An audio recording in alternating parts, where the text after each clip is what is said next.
तुलसीदास जय देव भेव सूर्य ते उचरे अनिन भक्ति हमें भेव शीर सकल धरे।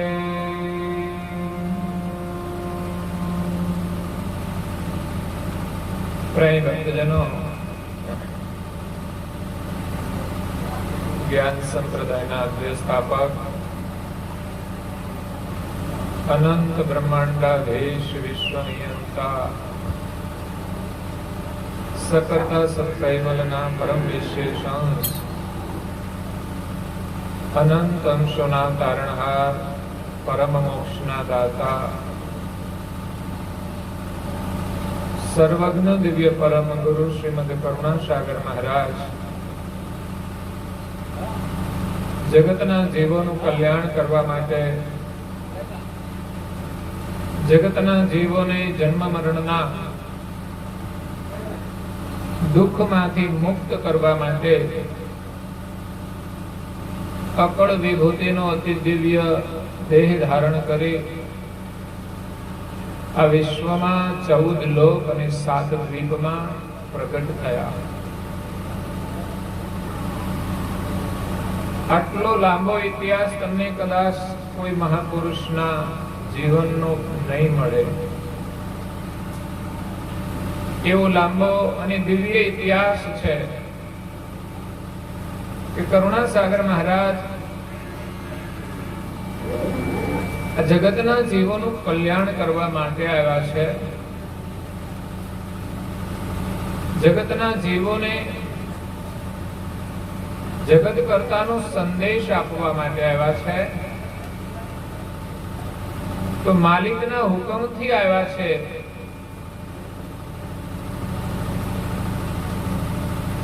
તો માલિકનું જે કૈવલ ધામ છે ત્યાંથી 14 લોકમાં બધા જ દેવોને માલિકનો સંદેશ આપી અને પૃથ્વી ઉપર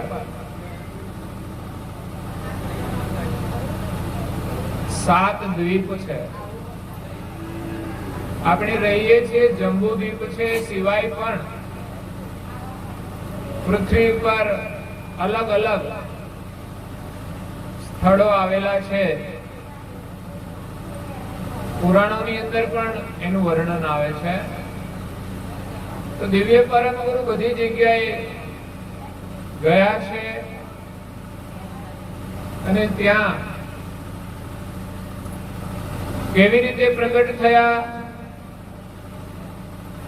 કોને કોને ઉપદેશ આપ્યો, કોણે કેવી ભક્તિ કરી, કોણે કેવી સેવા કરી, એ બધું જ વર્ણન દિવ્ય પરમ ગુરુએ આ જંબુદ્વીપની અંદર અગાધબોધ ગ્રંથમાં વર્ણવેલું છે.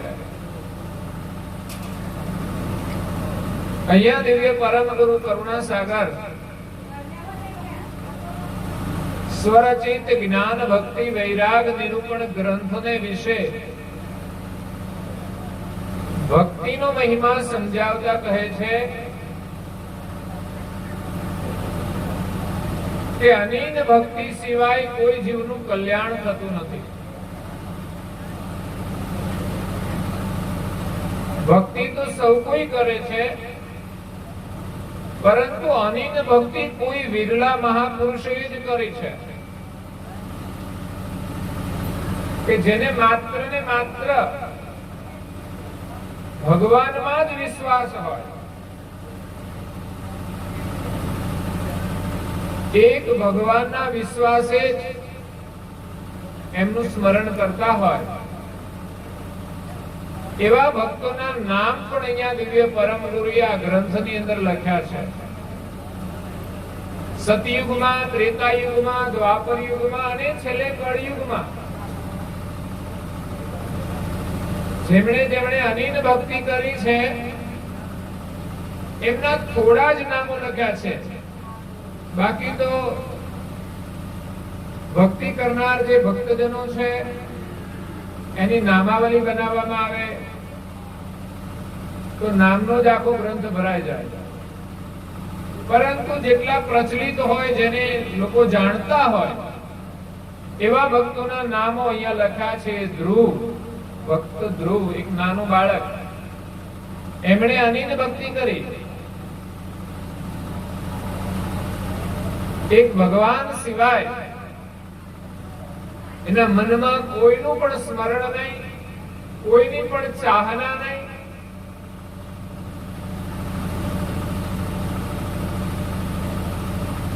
એટલે ભગવાનના ભજનમાં જ ભરોસો. જે મહાપુરુષો મહાન થયા છે એને બધાને ભગવાનના ભજનમાં જ ભરોસો હતો. અને હજુ આપણને એટલું નથી. નવરા હોઈએ તો પણ આપણે નામ નથી લેતા, એનું સ્મરણ નથી કરતા.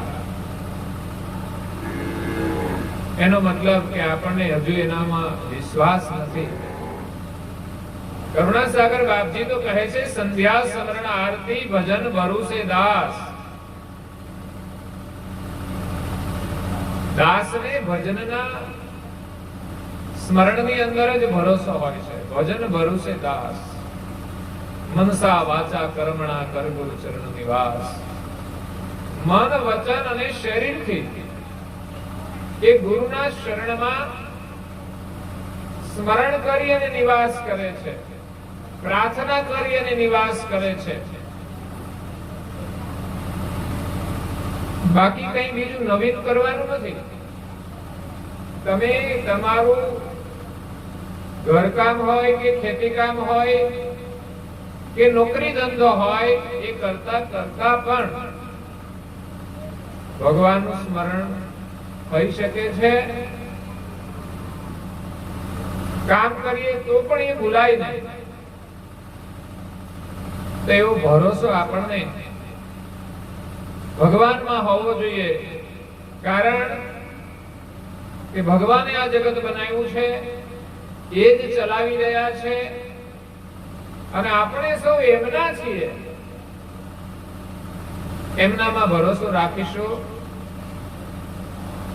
તો આપણને એક તો આપણી ઓળખ થશે કે આપણે ભગવાનના છીએ. તો ભગવાન અવશ્ય આપણું ધ્યાન તો રાખે છે, છતાં પણ આપણે જ્યારે ભગવાનને ના થઈએ કે ભગવાનને માનીએ ત્યારે જ આપણું કામ થાય છે. મા બાપ તો હંમેશા બાળકોનું ધ્યાન રાખે છે, પણ મા બાપનું માને તો ને, માને તો એનું કામ થાય.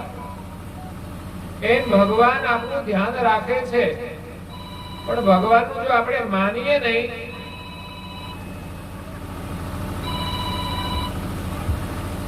ભગવાનનું જો આપણે માનીએ નહીં તો ભગવાન જાણવા છતાં પણ આપણું કામ કરી શકતા નથી. કે ભગવાનની ભક્તિ, કે ભગવાને આ દુનિયા બનાવી છે, ભગવાન આપણે જીવન આપી રહ્યા છે, આનાથી વિશેષ આપણા માટે શું હોઈ શકે? આપણે કઈ પણ કામ કરીએ છીએ એ આપણાથી નથી થતો. કરવા વાળા અને કરાવવા વાળા એ માલિક છે. એ આપણને શ્વાસ આપે છે, જીવન આપે છે. તો આપણે ક્રિયા કરીએ છીએ એ ભગવાનને આપણે ડગલે ને પગલે યાદ કરવા જોઈએ. તમે જે કોઈ ઈષ્ટને માનતા હો, જેમાંથી તમને પ્રેરણા મળતી હોય, એને યાદ કરીને એ માર્ગ ઉપર આપણે ચાલવાનું છે. એ માર્ગ ઉપર આપણે ચાલવાનું છે. તો અહીંયા કરુણાસાગર મહારાજ આપણને માલિકનો સંદેશ આપવા માટે આવ્યા છે કે વિશ્વના સર્જનહાર એક છે. આપણે બધા એક જ માલિકના અંશ છીએ. एक ही माँ के बच्चे हम सब, एक ही पिता हमारा है,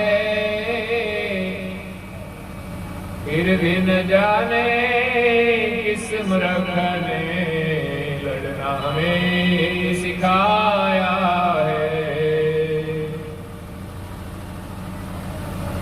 मुझ में राम तुझ में राम, सब में राम समाया है। બધાની અંદર એક આત્મા રામ છે અને એ સર્જનહારનો અંશ છે. એક માલિકના આપણે બધા અંશ છીએ ને આપણા સૌના ગુરુ પણ એક જ છે.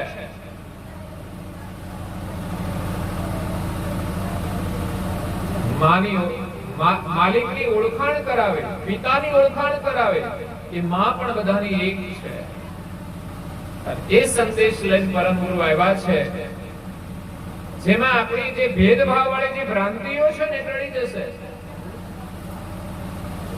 કારણ કે આ દુનિયાની અંદર ધર્મવાદ પણ બહુ ચાલે છે અને ભક્તિની અંદર બાધારૂપ સંસારની માયા તો છે જ,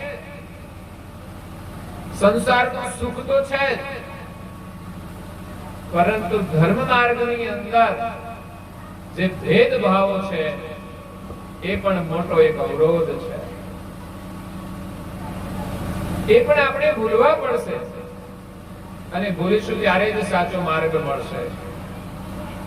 કોઈ પણ મહાપુરુષનો ઇતિહાસ જોજો, એની અંદર ક્યાંય ધર્મનો ભેદભાવ નહીં હોય. એને ભલે જે કોઈ ઈષ્ટની ભક્તિ કરી હોય પણ એને કોઈની નિંદા નહીં કરી હોય, કોઈના પ્રત્યે ભેદભાવ ન રાખ્યો હોય, એ કોઈને પૂછશે નહીં તમે કયો ધર્મ પાળો. જે કોઈ આવશે એની સાથે વ્યવહાર કરવાનો થશે તો એમ જ માનશે કે આપણે બધા એક છીએ.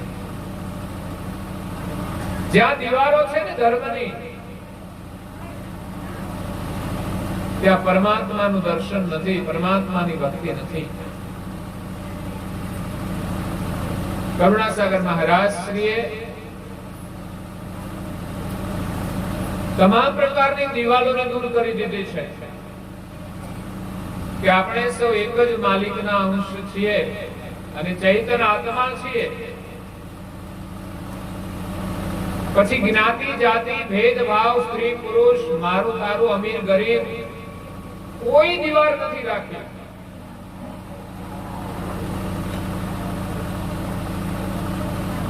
બસ આ ભેદભાવો છૂટી જાય ને તો માલિકની ભક્તિ છે.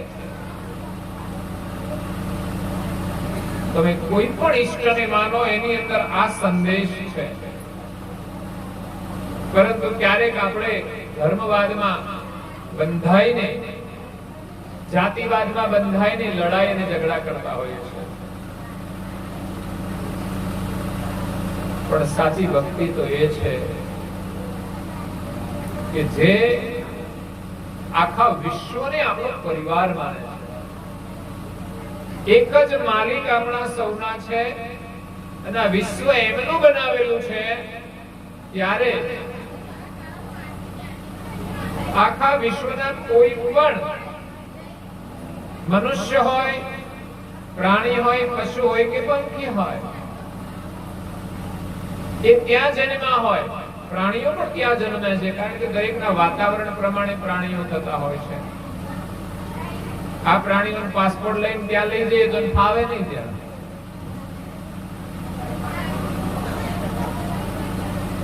દરેકનો જન્મ જ્યાં થાય છે ત્યાં એ મોટા થાય છે. પછી ભેદ નથી રહેતો કે આ વિદેશના લોકો છે કે વિદેશની વ્યક્તિ છે કે વિદેશના પશુ પંખી છે. વિદેશમાંથી ઉડીને આપણા દેશમાં પંખીઓ આવે છે. એને અહીંયા જયારે માફક આવે એવું વાતાવરણ હોય ત્યારે, પરંતુ એવો ભેદભાવ નથી કરવામાં આવતો. જો કે પ્રાણી, પશુઓને, પક્ષીઓને કોઈ વિઝા નથી લેવા પડતા, પણ મનુષ્યની એક વ્યવસ્થા છે કે ગમે ત્યાં આપણે પરમિશન વગર ના જઈ શકીએ. અને બહુ જરૂરી છે, કારણ કે આજે જૂઠા લોકો ચારે બાજુ ફરતા હોય, જે સમાજની અંદર અરાજકતા ફેલાવતા હોય, હિંસા કરતા હોય, તાંડવ કરતા હોય, એવા લોકોથી સાવધાન રહેવા માટે અને સુરક્ષિત રહેવા માટે આ વ્યવસ્થા હોય છે. પરંતુ ભક્તિની અંદર આપણા માટે કોઈ દિવાલ નથી. એટલે તો રાવણ આવ્યો સાધુના વેશમાં અને સીતાનું હરણ કરી ગયો.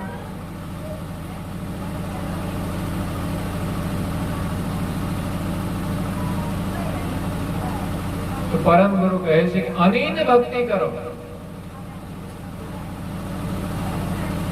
એક જ સર્જનહારના આપણે અંશ છીએ. ઠીક છે, સામાજિક વ્યવસ્થા પ્રમાણે આપણે વ્યવહાર કરીએ, દરેકનો સમાજ છે વ્યવહાર માટે, પણ ભક્તિ માટે કોઈ સમાજ નથી. ભક્તિ માટે એક જેને ભક્તિ કરવી છે એ સમાજ છે, સજ્જનોનો સમાજ છે, જેમાં દુર્જનો નહીં આવે. અને મહાપુરુષો આપણને કહે છે કે એક બીજો સમાજ છે દુર્જનનો, એનાથી દૂર રહેવું. બે સમાજ છે, સજ્જન અને બીજું દુર્જન. એટલે ભેદ એટલો જ છે, દુર્જનોથી દૂર રહેવું અને સજ્જનોની સાથે રહેવું, એમની સાથે બેસવું. કારણ કે વર્તમાન સમયની અંદર સંઘનો બહુ મોટો પ્રભાવ છે. તમે જેના સાથે રહેશો, જેના સંગમાં રહેશો, એવા તમે થઈ જશો.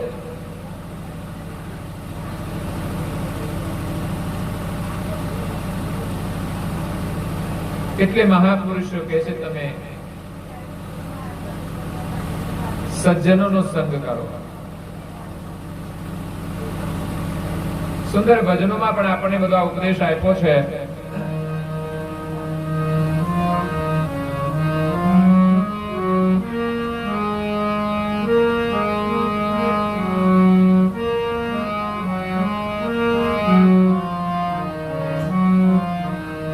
હે પાંખો આવીને યાર લાગ્યો,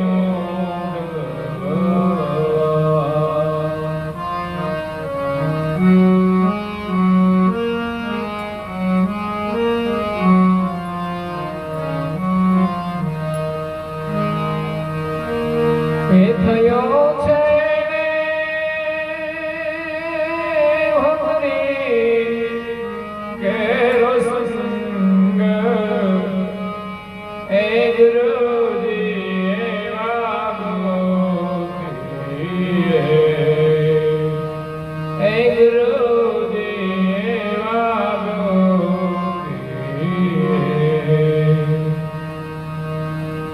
ચંદ્રન સેવતા વિષધર થાય હૈ.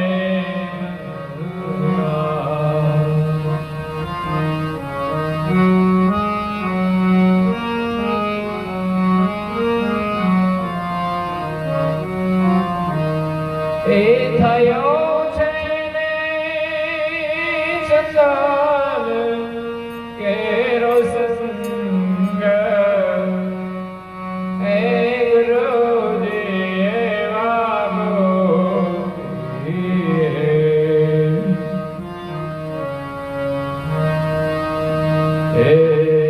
સરોવર સેવનાય તરોવર થાય પૂર્ણ.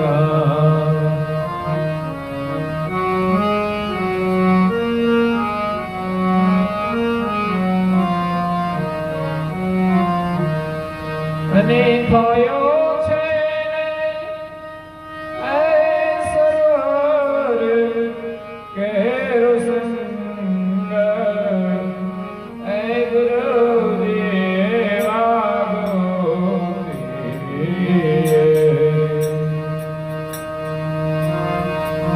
પાંખો આવીને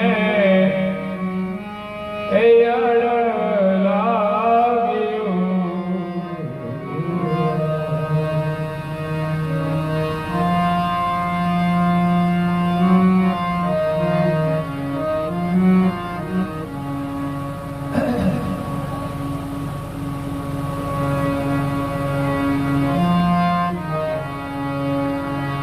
એવા ગુરુના પ્રતાપે અંબા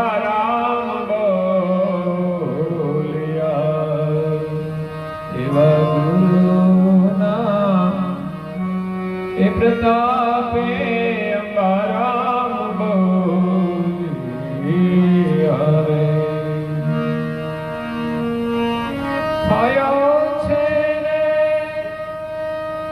એ શિવપુરી કેરો સંગ એ સત્સંગ એ ગુરુજી વાગો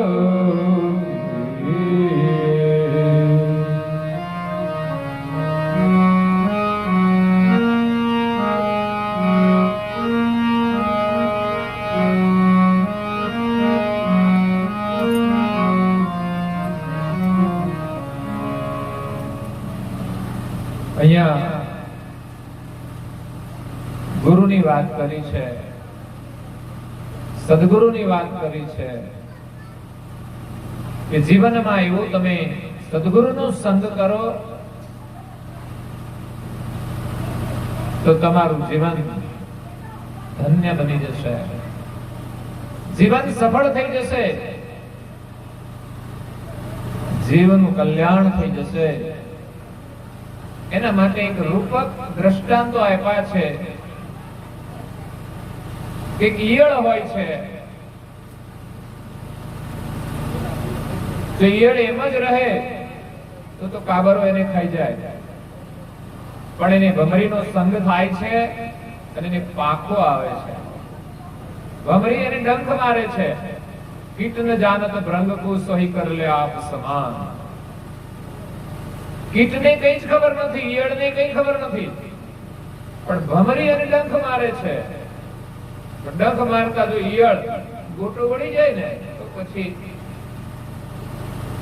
ભમરી એને ડંખ નથી મારતી. ઘણી વાર ભક્તિ માર્ગની અંદર પણ લોકો ગોટો વળી જતા હોય છે, થોડી ઘણી તકલીફ આવે ને ગોટો વળી જાય, પછી આગળ ના વધી શકે. પણ ભમરીનો ડંખ જે સહન કરે છે એને ધીમે ધીમે એ ગુંજારો એની અંદર આવે છે. ભમરીનો એક ગુંજાર હોય છે, એ ધ્વનિ અને ડંખ એના માધ્યમથી ઈયળની અંદર પાંખો આવવા લાગે છે, અને એ ગુંજારોના માધ્યમથી એ ઈયળ જ્યારે પાંખો આવે છે ત્યારે ઉડવા લાગે છે, હેલિકોપ્ટર ની જાય. એ તો પાંખો હોય તો નથી ઉડાતું, એની પણ એક કલા હોય છે. હરેક પક્ષી એમના બચ્ચાને ઉડતા શીખવાડે છે, તેમ આપણે પણ ચાલતા શીખવાનું છે, જીવતા શીખવાનું છે. ઈયળને ભમરીનો સંગ થયો તો ઈયળ ભમરી બની ગઈ અને ઉડવા લાગી આકાશમાં. પછી એને કોઈનો ભય ના રહ્યો. એમાં સંસારની અંદર આપણે એવી ભક્તિની ઉડાન ભરવાની છે. ભક્તિનું સુખ હશે ને તો તમને ભય નહીં રહે કે હું દુખી થઈ જઈશ. જ્યારે સંસારમાં વિશ્વાસ છે, વસ્તુઓમાં વિશ્વાસ મૂક્યો છે, એમાં સુખ માન્યું છે તો ભય રહેશે. બીમાર થઈ ગયા અને દુખી થઈ ગયા, કઈ તકલીફ આવીને દુખી થઈ ગયા, કોઈ આમ કહી દીધું ને આપણે દુખી થઈ ગયા. એટલે જીવનમાં આપણે સદગુરુનો સત્સંગ કરવાનો છે કે જેના સંગથી આપણું જીવન દુઃખોમાંથી મુક્ત થઈ અને અખંડ સુખ તરફ આગળ વધે. બીજું કહ્યું એમણે, ચંદન સેવતા વિષધર થાય હેમના. ચંદનનું સેવન કરવાથી વિષધર સાપ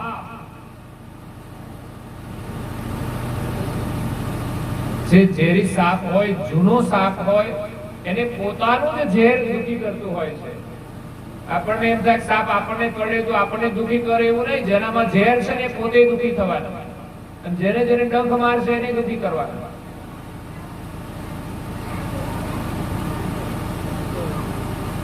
એટલે પોતાના ઝેરથી પોતે દુખી થાય છે. એમાંથી છૂટવા માટે એ ચંદનના વૃક્ષની સાથે લપેટાઈ જાય તો ચંદનની અંદર એટલી શીતળતા છે કે સાપનું ઝેર પણ એ નષ્ટ કરી દે છે. આ છે ચંદનનો મહિમા. આપણે તે તિલકમાં વપરાય છે ચંદન. આપણને તે ચંદન લગાવવાથી શું ફેર પડે? ભાઈ, આ તો મહાપુરુષોના અનુભવો છે. એક ઝેરી સાપ પણ પોતાના જ ઝેરથી જે દુઃખ થાય છે એમાંથી એ છૂટી જાય છે. એવા પ્રમાણો ચંદનના છે. તો ચંદનની જે શીતળતા છે એ આપણા મસ્તિષ્કને શાંત કરે છે. અને સદગુરુનું જે શરણ છે ને એ ચંદન જેવું છે. ગુરુજી તુમ ચંદન હમ પાની. રોહિદાસજી કહે છે, હે ગુરુદેવ, તમે ચંદન જેવા છો. અને ચંદનની સાથે જ્યારે પાણી ભળે ને ત્યારે જ એ ચંદન પૂજાને યોગ્ય બને છે. એ ચંદન તિલકને યોગ્ય બને છે. અને ચંદનમાંથી શ્વાસ ફેલાય છે. એની શ્વાસ આપણને મનને શાંત કરી દે છે. પણ અત્યારે તો લોકોને કઈ એટલી બધી દુર્ગંધ લોકો લેતા હોય છે મુખમાં, મસાલાઓની. એમાં એની ચંદનની કઈ બહુ આમ ખબર નથી પડતી. એને ચંદનનું મહત્વ નથી. અને હવે તો પોટલીઓ આવી છે પાછી. કોઈ પ્રચાર નથી કરતું તોય લોકો કેટલું આમ વિકાસ થાય છે.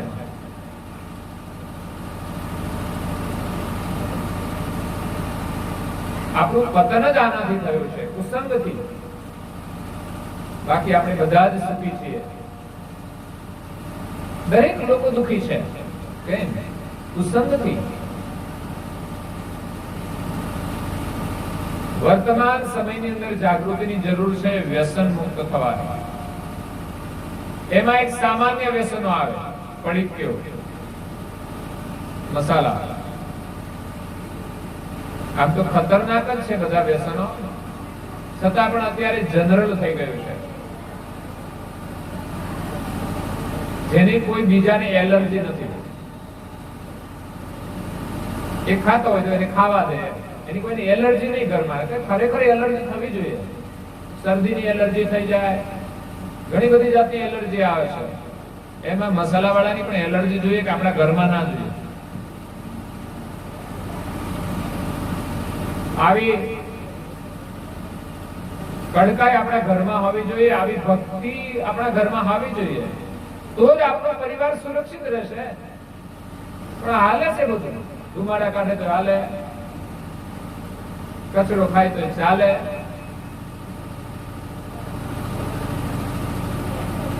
કેવી આપણી માનસિકતા છે. આ માનસિકતા કોઈ એક વર્ગમાં જ નથી, સારા સમાજમાં છે. મોટા મોટા ધનવાન લોકો, શિક્ષિત લોકો પણ આનું સેવન કરે છે.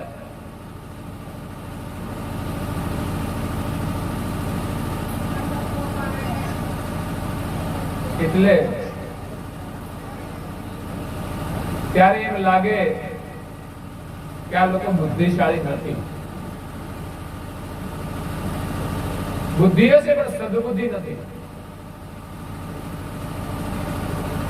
ભલે માણસ ભણ્યો ના હોય પણ વ્યસનનું સેવન ન કરતો હોય તો હું માનું છું કે ભણેલો છે. મેં જેઠોલીમાં સૂત્ર લખ્યું છે કે જે લોકો વ્યસનનું સેવન કરે છે તે ભણેલા હોવા છતાં અભણ છે. ભણેલા તો છે, અક્ષર જ્ઞાન છે, કેમ થઈ ગયું? પણ વાંચીને આપણે શું કરવું જોઈએ એટલું ખબર નથી. અને ખબર હોવા છતાંય પણ આપણે એને અનુસરતા નથી. આ જીવ કેવી રીતે સુખી થશે? પરિવાર કેવી રીતે સુખી થશે? એક તો ખોટો ખર્ચ, પછી આપણા આરોગ્યને નુકસાન, બીમારીમાં પાછો ખર્ચ, અને ત્રીજા નંબરનું નુકસાન છે સંસ્કાર. જે સંસ્કાર નષ્ટ થઈ જશે એને લાવવા મુશ્કેલ છે. કદાચ પૈસાનું નુકસાન એ બહુ નુકસાન નથી. કોઈએ એમ કહ્યું છે કે સંપત્તિ નષ્ટ થાય ને તો કઈ જ નુકસાન નથી, પાછી મળી શકે છે. બીજા નંબરનું નુકસાન આરોગ્યનું છે, સ્વાસ્થ્યનું છે. તો આરોગ્યને નુકસાન થાય તો સમજવાનું કંઈક નુકસાન થયું છે.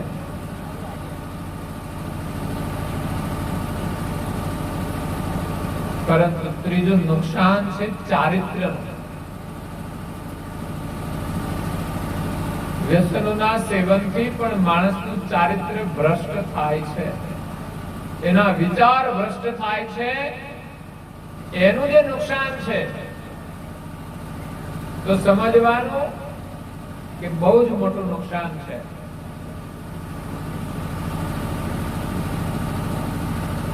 પૈસાનું નુકસાન થાય તો માણસે કંઈ જ નથી ગુમાવ્યું.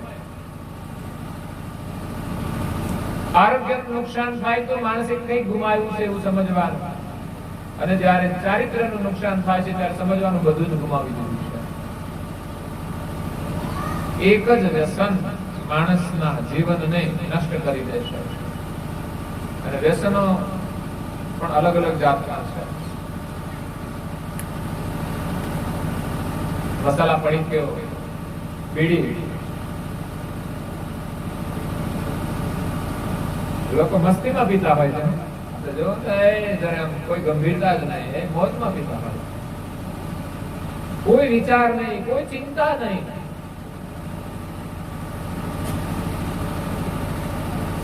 મને એમ થતું હોય છે કે આ લોકો બુદ્ધિને ક્યાં મોકલી હશે આ બધું કરવામાં? બુદ્ધિને ક્યાં રાખતા હશે? જેમ આપણા ઘરમાં વધારાની વસ્તુ હોય ને તો આપણે ઉપર મૂકી દઈએ, એમ ક્યાંય માળિયા ઉપર મૂકી દીધા હોય છે.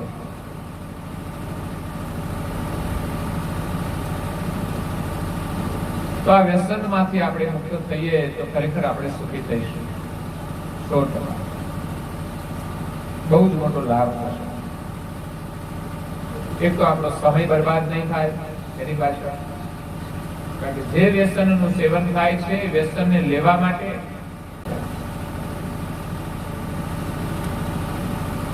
પછી એના માટે પૈસા કમાવા માટે પણ સમય બરબાદ. પૈસા તો બરબાદ થાય છે, આપણો સમય છે એ જ મહત્વનો છે. એ ગયો પાછો નહીં આવે. जिंदगी तेरी यूं चली जावे जैसे नदिया का पानी, रहना तुम्हारी नगरी में राम, जब लग है दाना पानी. ત્યાં સુધી જીવન આવે છે ને ત્યાં સુધી રહીશું, બાકી તો છે ને બધું છોડીને ચાલ્યા જઈશું. હમ પરદેશી પંખી મુસાફિર આયે સહેલાણી. અહીં સહેલ કરવા માટે આવ્યા છે, થોડી સારી રીતે આપણે ફરીએ. પણ લોકો ફરવા જાય ત્યાંય કચરો ખાય છે બધા. ન ખાવાનું ખાય, ન પીવાનું. એટલે તમે ફરવા ગયા છો આનંદ કરવા માટે, પછી આજ ખાઈને આનંદ કરવો હોય તો પછી બહાર જવાની ક્યાં જરૂર નથી? ઘરમાં બેસીને કર્યો તો આનંદ. આપણને કોઈ નવો આનંદ મળે ને ત્યારે આ વસ્તુઓ ભૂલાવી જોઈએ. તમને કઈ સારો આનંદ મળે તો હલકો આનંદ છૂટી જવો જોઈએ. એનું નામ આનંદ કહેવાય. બાકી મને તો લાગતું નથી કે ઘરમાં લોકોને આનંદ હોય કે બહાર જાય તો આનંદ મળે. પૈસા ઉડાડવા જાય, બધા સારા દેખાવા માટે જાય. બાકી આનંદ તો ક્યાંય લેતા જ નથી. આનંદ અને કચરામાં જ આવે છે. ઘરમાં લોકો કેટલું સારું સારું ભોજન બનાવી દે છે, છતાં પણ લોકોને આનંદ નથી આવતો. ખાધા પછી પણ પાછું કચરો નાખવું પડે છે. એક પ્રતિબંધ છે બીડી, તમાકુ, ગુટકા, પાન, માવા.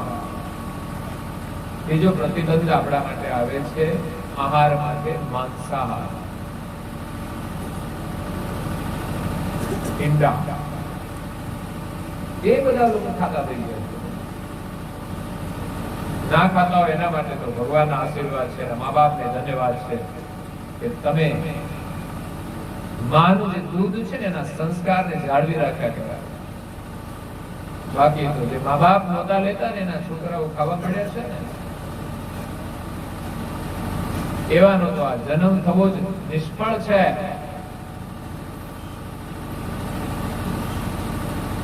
અને એક કુસંગનું પરિણામ છે, એમાં મા બાપનો દોષ નથી. ઘણી વાર લોકો એમ કે મા બાપ સંસ્કારી છે, છોકરા આવા થઈ ગયા. મા બાપે તો એના સાનિધ્યની અંદર ઘરમાં જ્યાં સુધી એનું ધ્યાન રાખી શકાય ત્યાં સુધી રાખ્યું છે, એને સલાહો પણ આપી છે. છતાં પણ આજના આધુનિક યુવાનો બહારના કુસંગથી બગડી જતા હોય છે. મેં તો દારૂનું તો નામે સાંભળ્યું નહોતું. ખાલી દારૂ ગોળો તો બંદૂકમાં જ વપરાતો હતો, પણ હવે તો લોકો વાપરવા માંડ્યા છે. પછી શું બને? આતંકવાદી બને. ઘરમાં એ જ કામ કરે. ફાયરિંગ જ કરતા હોય. તમે જુઓ ને, મુખમાંથી નીકળે તો ગોળા જ નીકળતા હોય. જેને વાગ્યો એટલે તમારે પૂરું થઈ જાય, એ ગોળા જ કાઢે. દારૂ પીવે ને પછી અંદરથી ગોળો કાઢે. દારૂ ગોળો કઈ પીવાની વસ્તુ છે? હું તો કહું આવા લોકોને તો છે ને ગટરનું પાણી જ પાવું જોઈએ. લે કે પી તું આગળ.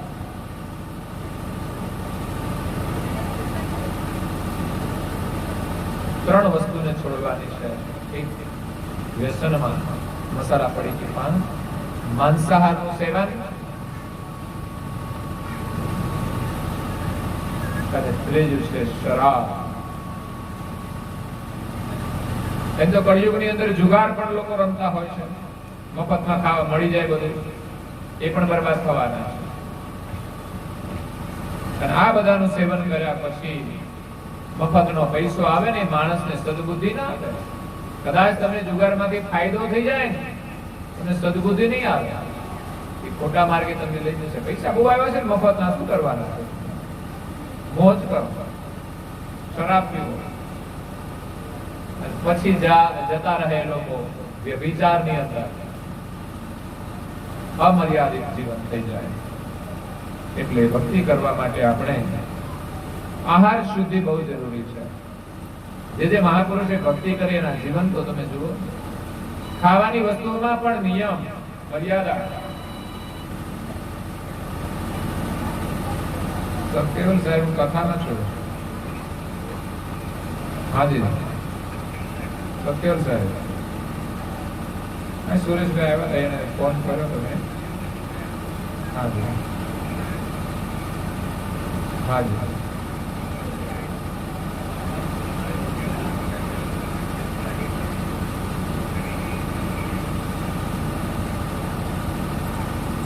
સારું, તો કથામાં શું ને એટલે પછી વાત કરીશું.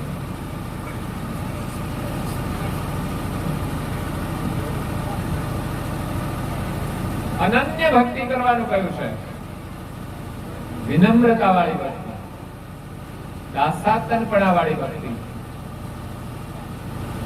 જેમાં નમ્રતા હોય,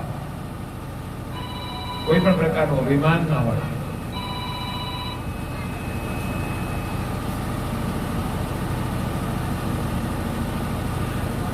એ તો ભક્તિનું પણ અભિમાન આવે છે. થોડું કરીએ ને તો અભિમાન આવે. અભિમાન વાળી ભક્તિ છે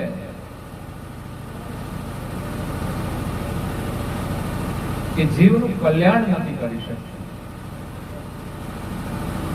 સારું કામ કરવા છતાં એને કોઈ સારો લાભ નથી મળતો. આપણે સારું કામ તો કર્યું જ છે, પછી અભિમાન શા માટે? ભક્તિ તો એવી રીતે કરવાની છે કે કોઈને ખબર પણ ન પડે, જેથી એનું જરા પણ અભિમાન ના આવે.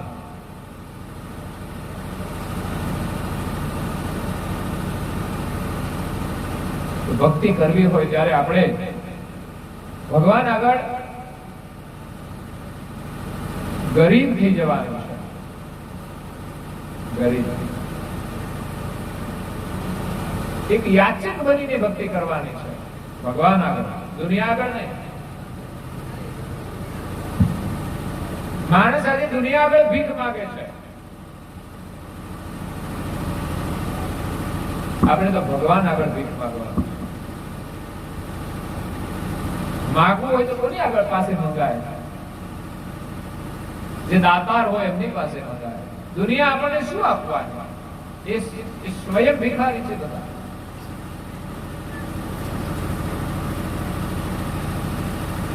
અને જે મહાન પુરુષો થયા છે એમની પાસે ભગવાનનો ખજાનો છે. માગવું હોય તો એમની પાસે કંઈક મંગાય. અને સંસારની તુચ્છ ચીજો નહીં. અત્યારે તો લોકો વિડીયો પીતા હોય તો માગી માગીને પીતા હોય. એના કરતા મરી જાને.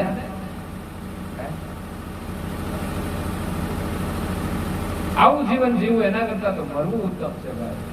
વિડીયો મળે નહીં, કારણ કે સગવડ તો હોય નહીં.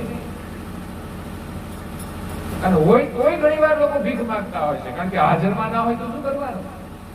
સગવડ ઘણી હોય પણ જે સમયે ના હોય એ સમયે તો ભીખ માંગવી પડે છે. ભિખારી બનાવી દે છે. ભિખાર સેવા જીવન. તો ભગવાનની આપણે ભક્તિ કરીને આપણા જીવનને સફળ કરવાનું છે. એના માટે અહીંયા કરુણાસાગર મહારાજ શ્રી જેમણે જેમણે ભક્તિ કરી છે ને એમના નામોનું વર્ણન કર્યું. ધ્રુવ, અમરીશ, રાજા. રાજા તો રાજા હોય તોય ભક્તિ કરે. વિચાર કરો, એક નાનું બાળક પણ ભક્તિ કરે. 5 વર્ષનો બાળક જો ભક્તિ કરતો હોય તો પછી ઉંમરવાળાએ કરવી જોઈએ કે નહીં? એક રાજા ભક્તિ કરતો હોય એને તો સમય ન મળે. તો આપણે પણ ભક્તિ કરવી જોઈએ. નારદ, ભરત, વિભીષણ, રાવણનો ભાઈ વિભીષણ એના રાજમાં રહીને રામની ભક્તિ કરે છે. કેટલો અત્યાચાર હતો, કેટલો ભય હતો, પણ એને કોઈ મોતની પણ પરવા નહોતી. ભલે મારી દે તો મારી દે, રામની ભક્તિ નહીં છોડી. અને હગો ભાઈ હોય તો એનો પક્ષ નહીં લો. આપણે તો અત્યારે અહીંયા રાજકારણ કેવું હોય, ખોટું કરે તો આપણે તો એનો પક્ષ લઈએ.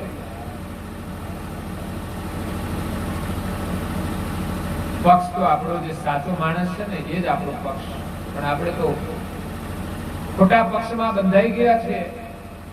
આ કુટુંબના સભ્યો હોય આપણા, એ આપણા પરિવાર છે, પણ ખોટું કરે ત્યારે આપણા પરિવારમાંથી એને અલગ કરવા પડે. આપણા પરિવારમાં રહેવું હોય તો આ ખોટું નહીં ચાલે. હું તો કહું છું જે લોકો વ્યસન કરે છે ને, બીડી પીતા તમાકુ ઘરની અંદર ના હોવું જોઈએ, એટલે કંટ્રોલ થઈ જશે.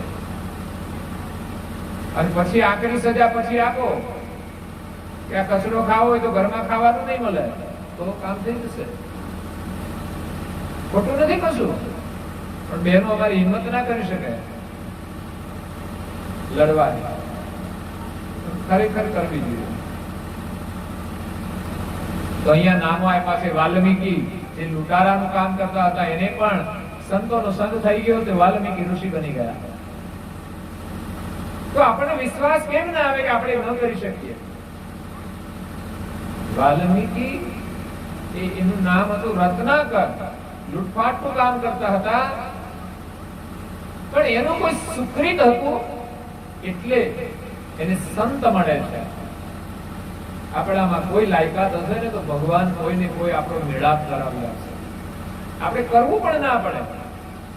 અને મળે ત્યારે એમની વાતને સ્વીકારવી એ મહત્વનું છે. નહીં તો સંત મળે તો એ વાત ન સ્વીકારીએ તો શું કરવાનું? હું તો કહું છું તમે મસાલા છોડી દો, પણ તમે છોડવાના? વળી કે છોડી દો તમે છોડવાના? ના ના, એને તો તમે કેટલો પ્રેમ કરો છો. એ તો તમને કેન્સર કરીને જ રહેશે.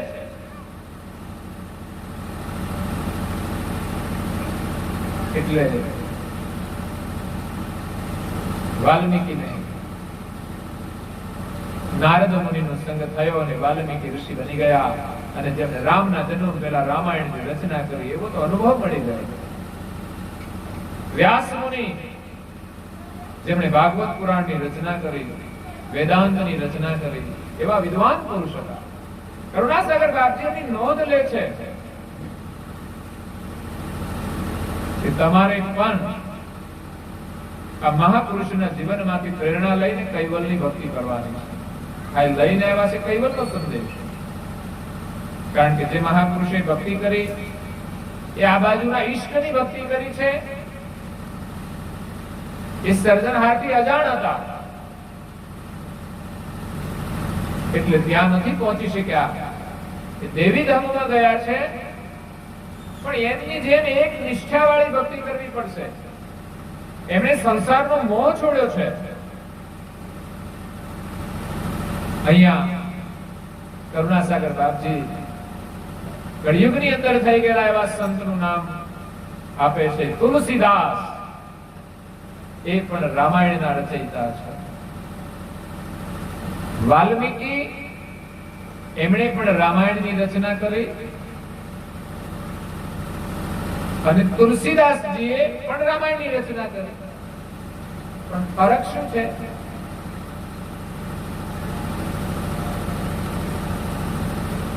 રામના અવતાર પહેલા વાલ્મીકીએ રામાયણની રચના કરી પણ એ સંસ્કૃતમાં છે એટલે એને વિદ્વાન લોકો જ અભ્યાસ કરી શકે. જો કે આજે કથાના માધ્યમથી લોકો જાણે છે પણ એ ક્યારે જાણતા થયા કે જ્યારે તુલસીદાસ મહારાજ શ્રીએ એને પ્રાકૃત ભાષામાં રચના કરી કે જેનો અભ્યાસ કરે ને તો ભારતના દરેક રાજ્યોમાં જે જુદી જુદી ભાષાઓ છે ને એ બધા જ લોકો સમજી શકે એવી ભાષા છે. એની ચોપાઈઓ બહુ સરળ છે. જેમ કરુણાસાગર મહારાજશ્રીએ ગ્રંથો બનાવ્યા તો સંસ્કૃતમાં નથી બનાવ્યા. કેમ? કારણ કે હિન્દુ સંસ્કૃતિનું મોટા ભાગનું સાહિત્ય સંસ્કૃતમાં છે. આ પછી સમય પ્રમાણે દરેક લોકોએ પોતાની માતૃભાષામાં એને અનુવાદ કર્યો છે.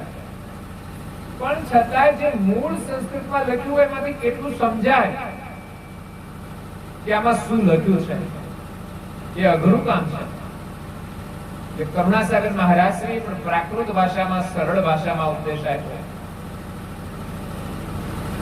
એ રીતે કબીરજીએ પણ સંસ્કૃતનો ઉપયોગ નથી કર્યો. એટલે એમના ભજનો અને સાખીઓ ચોપાઈઓ પ્રચલિત છે અને બધા એમાંથી બોધ લે છે. એટલે મહાપુરુષોના ઉપદેશમાંથી આપણે સરળતાથી બોધ લેવાનો છે. તુલસીદાસ મહારાજનું નામ અહીંયા કરુણાસાગર બાપજી લખે છે કે એમની ભક્તિ પણ અદ્ભુત હતી. એમ કહે છે કે તુલસીદાસ મહારાજ જન્મતાની સાથે જ રામ બોલ્યા હતા. એ રડ્યા નહોતા. એમના મુખમાં 32 દાંત હતા. આવા ચિહ્નો હતા. કોઈ એને શુભ માનતા હતા તો કોઈ એને અશુભ માનતા હતા. એમની માતાનું નામ હતું હુલસી. એ તો એના બાળકને શુભ માનતા હતા. કેમ? કે જે બાળક જન્મતાની સાથે રડે નહીં અને ભગવાનનું નામ લે કે બાળક શુભ જ હોઈ શકે. પણ ઘણા લોકો એમ માનતા હતા કે આ બાળક જન્મો છે અને જન્મતાની સાથે બાળકને દાંત નથી હોતા અને 32 દાંત છે એટલે રાક્ષસ કુળ હશે. કઈ ચિહ્નો એવા હોય. પણ સામાન્ય બાળકને દાંત નથી હોતા તો દાંત આવે એ પણ એની એક વિશેષતા છે. રાક્ષસ હોય ને તો રામનું નામ ના લે. આપણે એમ માની દાંત હોય એટલે રાક્ષસ, બરાબર છે. પણ ક્યાંય રાક્ષસના મુખમાં રામનું નામ ના હોય એટલું યાદ રાખવાનું. એ તો શરાબ પીતા હોય એમ કહેવાય, પછી જો એમાં જવાય. એટલે સમજી લેવાનું લોકોએ કે આપણે માનવમાંથી રાક્ષસ તો નથી બનતા ને. આપણા મુખમાં કચરો નાખીને આપણે રાક્ષસ જીવન તરફ નથી જવાનું. રાવણને કે 10 માથા નહોતા પણ અહંકાર હતો. એવા 10 માથાઓ હતા એના. બાકી તો માણસ જેવો માણસ હતો. 10 માથા હોય તો હુવે કેવી રીતે? એને પડખું ફરવું હોય ને, પડખું તો ઊભા થવું પડે, પછી પડખું ફરાય.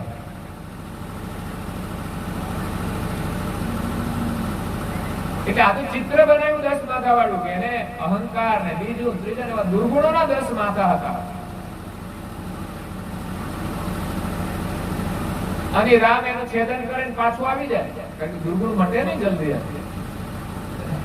માણસને કેટલા તીર મારીએ છીએ આપણે, બોલો ઘરમાં, પણ એ માથા છેદાય છે, પાછો આવી જાય. તો અહીંયા તુલસીદાસ મહારાજ તો શું હતા, એમનું નામ પાડ્યું તો રામ બોલા, કારણ કે રામ બોલ્યા એટલે રામ બોલા. માતા એની 3 દિવસમાં મૃત્યુ પામી, એટલે લોકોને એમ થયું કે આ અપશુકનિયાળ બાળક છે, પણ એવું નથી. મૃત્યુ તો નિર્માણ થયેલું હોય છે. કોઈ બાળકનો જન્મ થાય, માતાનું મૃત્યુ થાય, તો એ કઈ બાળક અશુભ ન માનવામાં આવે. આજે હોસ્પિટલની અંદર બાળકને જન્મ આપતા માતાની કમજોરી હોય કે કઈ તકલીફ હોય તો મૃત્યુ પામી શકે છે. તો શું એ બાળક અપશુકન કહેવાય? ના, એ તો માતાનું નિમિત્ત હોય એટલે મૃત્યુ પામે. પિતાએ પણ સમાજનું માની લીધું કે આ બાળકને ઘરમાં ન રખાય, એટલે માતાએ મૃત્યુ પામતા પહેલા જ એની દાસીને કહી દીધું કે આ બાળકને લઈને જતી રહેજો, નહીં તો આ જીવવા નહીં દે લોકો. કારણ કે માને છે ને અશુભ છે એટલે જીવવા નહીં દે. પિતા કદાચ ન માને પણ સમાજને લઈને માનવું પડે છે. બાળકને દાસીને આપી દીધો, દાસી એમને ઘરે લઈ ગઈ, બીજા ગામ રાજાપુર.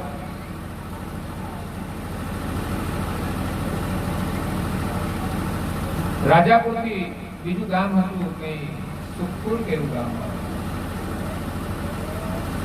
રાજાપુર તો એમનો જન્મ થયો હતો, એ ગામ રાજાપુર. તો દાસી એને મોટો કરે, 5 વર્ષ એમને ઘરમાં રાખ્યો. એને કોઈ સંતાન નહોતું તો એક ખુશ થઈ ગયા. પણ 5 વર્ષે દાસીનું મૃત્યુ થયું. વળી પાછી ચર્ચા ચાલી કે આ બાળક અપશુકનિયાળ છે, કેમ? જો આ દાસીને એમને રાખ્યો એનું મૃત્યુ થયું. પણ દાસીનો એમ ટાઈમ હોય, કદાચ બાળકને ન લાવ્યો તો કોઈ જતી રહે. કેવી રીતે મૃત્યુ થયું?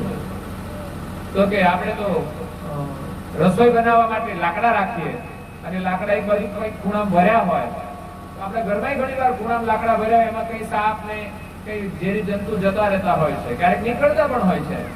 એવી રીતે બાળક લાકડા લેવા જાય છે, ત્યારે માતા કહે છે ના બેટા તું લેવા દે, હું લઈ લઉં છું. લેવા જતા ઝેરી સાપે દંશ કર્યો. દંશ દેતા જ એવો ઝેરી સાપ હતો કે તરત જ દાસી મૃત્યુ પામી. સુનિયા નામની દાસી હતી. બાળક એકલો થઈ ગયો, કોઈ ના રહે. ગામમાં પણ કોઈને ખાવાનું નથી આપતા, કેમ કે આ બાળક તો અપશુકનિયાળ છે, આને ના ખાવા અપાય. ભક્તિની અંદર કેટલી મુશ્કેલી આવે છે. આ તુલસીદાસજીનું જીવન કેવું રહ્યું. જન્મથી માતાનો આશ્રય ન મળ્યો, પિતાનો આશ્રય ન મળ્યો, દાસીનો આશ્રય મળ્યો, એ પણ 5 વર્ષમાં છૂટી ગયો. કોઈ ખાવાનું નથી આપતું. પછી તો એના મુખમાં તો એક રામનું નામ છે, રામમાં જ પ્રીતિ છે. તો શંકર અને પાર્વતી ચિંતા કરે છે આ બાળકની. પાર્વતી કહે છે આ બાળક ભૂખ્યો મારાથી જોવાતું નથી. શિવજીની અનુમતિ લઈને એને ખવડાવવા માટે આવે છે. એમને ત્યાં આવીને રસોઈ બનાવી દે છે, અને બાળકની સાથે એટલી મધુર વાતો કરે છે એમના કલ્યાણની. અને એ પાર્વતીના હાથનું, ભલે એક સામાન્ય સ્ત્રીના રૂપમાં આવે છે, પણ પાર્વતીના હાથનું ભોજન ખાય તો બાળક વધારે ખુશ થઈ જાય છે. ગામના લોકો વિચાર કરતો થાય કે આ બાળક કઈ ખાવાનું કોઈ આપતું નથી, છતાં પણ આટલો બધો તંદુરસ્ત કેમ? લોકોની ઈર્ષા થાય. પોતે આપે નહીં અને બીજા આપે તો તકલીફ છે. લોકો તપાસ કરી લોકોએ, ત્યારે ખબર પડી કે એક સ્ત્રી એને જમવાનું આપે છે. બધા જોઈ ગયા. પાર્વતી કહ્યું હવે અહીં આવવામાં મજા નહીં. સારા લોકોને એ દર્શન નથી આપ્યા. એક જુદો રસ્તો કરશે પછી તો ભગવાન. પછી પાર્વતી આવતા નથી, કારણ કે લોકોને ખબર પડી ગઈ એટલે લોકોનો પીછો કરે. બાળક પાછો ભૂખ્યો રહે છે. ત્યારે હવે શિવજી એના પર કૃપા કરી અને એક સંત મહાત્મા હતા નરહરિદાસ નામના, એમના સ્વપ્નમાં આવીને કહ્યું કે તમે જાઓ આ ગામની અંદર, ત્યાં એક 5 વર્ષનો બાળક છે, એ તમે લઈ આવો, એની અંદર સંસ્કારોનું સિંચન કરી શિક્ષા દીક્ષા આપી અને તમે એને વિદ્વાન બનાવો. મહાન બાળક છે. સવારે નરહરિદાસ કાશીની અંદર રહે છે, ત્યાંથી પ્રસ્થાન કરીને ઉત્તર પ્રદેશમાં જ આ રાજાપુર ગામ છે, નજીકમાં કાશીનું ગામ હતું. ત્યાં ચાલતા ચાલતા કેટલા દિવસે આવે છે. બાળકને મળતા જ બાળક સંતના ચરણમાં પ્રણામ કરે છે. આ સંસ્કાર છે. આપણા બાળકોને આ સંસ્કાર આપવાના છે કે વડીલોને પ્રણામ કરે, સાધુ સંતોને પ્રણામ કરે. પ્રણામ કરે એટલું જ નહીં, એનો આદર પણ કરે. ઘરમાં વડીલોનો આદર પણ કરે. આ સંસ્કાર હશે તો ને તમારું બાળક જ્યાં જશે ત્યાં સુખી થશે. શિક્ષણ અને સંસ્કાર બંને જરૂરી છે, પણ આપણે બહુ ધ્યાન નથી આપતા સંસ્કારો તરફ. આપણા ઘરમાં એવી સંસ્કારની કોઈ વ્યવસ્થા છે કે સાથે મળીને આપણે પ્રાર્થના કરીએ? કોઈ ધ્યાન જ નથી આપતું. કોઈ કરે છે કે નહીં? ઘરમાં જેમ કરવું એ કરી લે, બાકીના બધા ફરે. સમાજના રિવાજો છે એ આપણે માનીએ છીએ, એ પ્રમાણે કરીએ છીએ, પણ ધર્મની જે પરંપરાઓ છે ને એને બહુ મહત્વ નથી આપતા કે આ કરવું જ જોઈએ, કરવું જ પડે.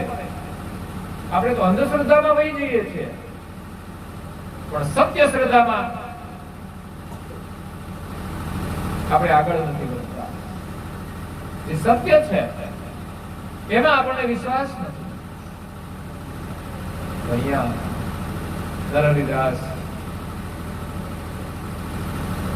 બાળકને પોતાના છાતીએ વળગાડી અને પ્રેમ આપે છે. ત્યારે રામબોલાના જીવનમાં પાછી ખુશી આવી જાય છે. એ જ ભગવાનનો ભરોસો છે કે જીવનમાં દુઃખની વચ્ચે પણ ફરી પાછા પરમાત્મા આપણને રસ્તો બતાવે છે, સહારો આપી દે છે. પણ વિશ્વાસ હોવો જોઈએ કે કોઈ પણ પરિસ્થિતિમાં એ રામને નથી ભૂલતા, ત્યારે એમને એની વ્યવસ્થા કરવી પડે છે. કરુણાસાગર બાપજીનો કહેવાનો આશય એ છે કે ભક્તિમાં તાકાત છે.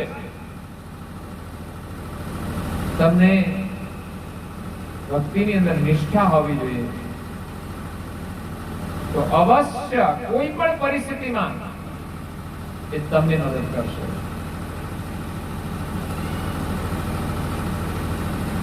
ભક્તિ કહેવું ભાવની ભૂખી, જુગ જુગથી વાટ જોતી. આ બધાની રાહ જોવે છે. તો સતયુગમાં જોવે, ત્રેતામાં જોવે, દ્વાપરમાં જોવે ને કળિયુગમાં પણ ભક્તિ છે. જોતા રે જોતા મળ્યા અમને મહાસાગર નામો. પણ જે લોકો ભક્તિ કરે છે ને એને આ જગતની અંદર, એને પોતાના જીવનમાં મહાપુરુષોના જે મોતી છે ને પ્રાપ્ત થઈ જાય છે. એમના જે વચનો છે ને એ મોતી જેવા છે સાહેબ. એનું જો મૂલ્ય કરીએ ને તો આપણું જીવન કિંમતી બની જાય. કોઈ રાજા મહારાજાઓ એક લંગોટી પહેરનાર સાધુને પ્રણામ કરે છે, જેની પાસે કંઈ જ નથી, પણ એની પાસે ભક્તિની શક્તિ છે. એમના વચનો નીકળે ને તો મોતી કરતા પણ કિંમતી હોય. જેમના વચનો જે દુઃખી લોકો હોય ને એને સાંત્વના આપવા વાળા હોય છે.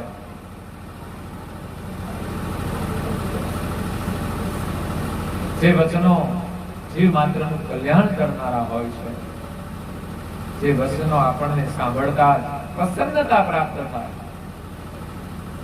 એવા મહાપુરુષોના વચનો એ મોતી જેવા છે. અહીંયા નરહરિદાસ તો એ રામબોલાને લઈને પોતાના આશ્રમમાં જાય છે. ત્યાં એની વિધિવત દીક્ષા કરે છે. એને નામ આપે છે તુલસી. નરહરિદાસ એને તુલસી નામ આપે છે રામભોલાને. પછી તો ત્યાં એને સંસ્કાર આપવામાં આવે છે. પરંતુ નરહરિદાસ વિચાર કરે છે કે આ બાળકને જો ભણાવીએ ને તો સારું. ભણાવવાનો મતલબ પહેલાનું ભણતર કેવું હતું કે આને શાસ્ત્રો ભણાવીએ. આપણે તો જે ભણતર છે ને માત્ર નોકરી માટે છે, ધંધા માટે છે. જ્યારે સાચું ભણતર એ શાસ્ત્રોનું ભણતર છે. પેલા લોકો બાળકોને શાસ્ત્રો ભણાવતા હતા, ગુરુકુળોમાં મોકલતા હતા અને ત્યાં સંસ્કાર આપવામાં આવતા હતા. એટલે નરહરિદાસને એમ થયું કે અમને થોડા શાસ્ત્રો ભણાવો તો સારું. એટલે એમના એક મિત્ર સંત હતા, એમની પાસે લઈને જાય છે કે આ બાળકને ત્યાં આશ્રમમાં જઈને મહાત્મા પાસે મળે છે. નરહરિદાસ પણ ત્યાં રહે છે. નરહરિદાસ એ મહાત્માની સાથે થોડો વાર્તાલાપ કરે છે, સત્સંગ કરે છે. ત્યારે થોડી આધ્યાત્મિક સત્સંગની વાતો થતી હોય. તુલસીદાસની ઉંમર તો 5 વર્ષની હતી, તો બેસે ત્યાં પણ ધ્યાનથી બધું સાંભળે. કારણ કે એની પ્રીતિ સંતોમાં હતી, સત્સંગમાં હતી. અને સત્સંગનો રસ મળે ને,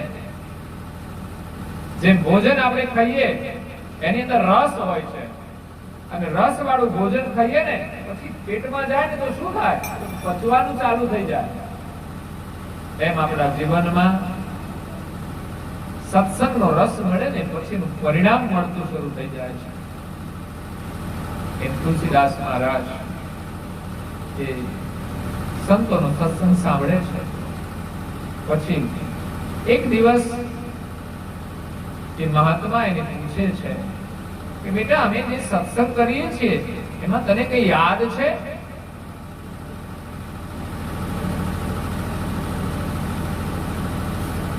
એ સંતનું નામ હતું શેષ સનાતન. નરહરિદાસ અને શેષ સનાતન બે સંતો સત્સંગ કરતા હતા. પછી સનાતનજીએ પૂછ્યું કે બેટા, અમે જે સત્સંગ કરીએ છીએ તને કઈ યાદ છે? ત્યારે તુલસીદાસજીએ જે અક્ષરશઃ એમને જે સત્સંગ કર્યો એ બધું અમને સંભળાવી દીધો. ત્યારે શેષ સનાતને તો આશ્ચર્ય થયું કે આ બાળક તો કોઈ તેજસ્વી છે. પછી એને બધા જ શાસ્ત્રો થોડા જ સમયમાં ભણાવી દીધા. અને તુલસીદાસ તો વિદ્વાન થઈ જાય છે. જો કે બાળકને મૂકીને નરહરિદાસ તો જતા રહે છે એમના આશ્રમે.